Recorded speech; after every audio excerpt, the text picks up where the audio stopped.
Based on your experience, entrepreneur was born or entrepreneur could be made? At the beginning of my entrepreneurial journey, I did think that entrepreneurs are really born, They were given the genes to run a business, to head a company, all this. But after I started for a while, I thought entrepreneurs are really made, So as long as you are given the right opportunity, take it and it is possible. So it's more of seizing opportunities. Yes. Yeah. And after seizing opportunity, you need a lot of perseverance, a lot of mental strength, and a lot of passion as well in doing best at whatever you do. This is very important. So looking back, do you feel you really need that degree, that RMIT degree, for you to be an entrepreneur? There are two parts to this question. I would think that a university degree, it doesn't really help me to reach this phase of life. You don't really need a university degree to start a business. There are a lot of successful entrepreneurs who are now in their 50s, 60s, some even 70s. Yeah, they are real life examples. They don't need a degree. They don't even have O-level cert. They can run a business. But that said, a university degree, especially from SIMGE, right, it offers global perspective. It depends on how well you want to run your business. SIMGE provided us with a lot of knowledge to run the business on a different level. You may not need, but it's crucial for you to have a different view, different perspective. And I also think that an education, especially tertiary education, is important. Not so much for the content, the curriculum and all that, but it's the people that you meet.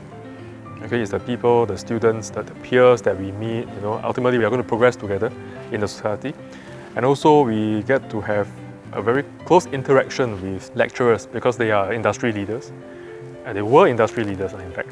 So so this is what made a university degree valuable.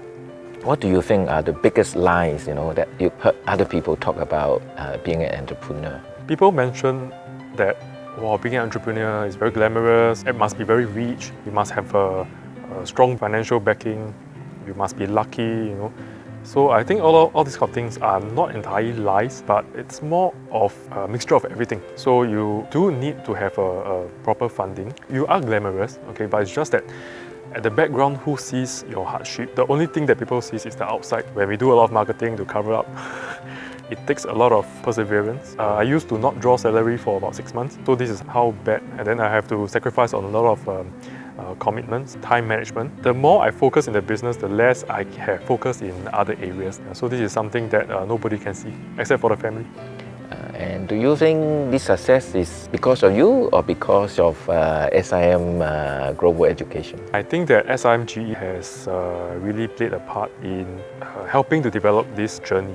If you have a kid, would you send him or her to SIM? Whatever my child chooses, I think it will be good for him or her. For SIMGE, right, it's a local school with global insights, in a global perspective. So if, let's say, my children, they are interested in business as well, this is a good place to come to further their studies, to get to know more people, not just from Singapore, from all over the world.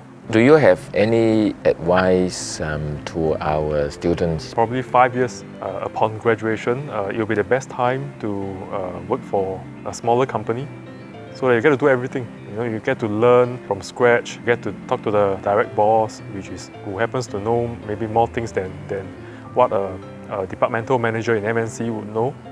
So the first 5 years is for the students to really spend their time at work. You get to see a lot of different things and grow from there. We are always excited to learn from our alumni. Thanks for coming back to SIM. Thank you.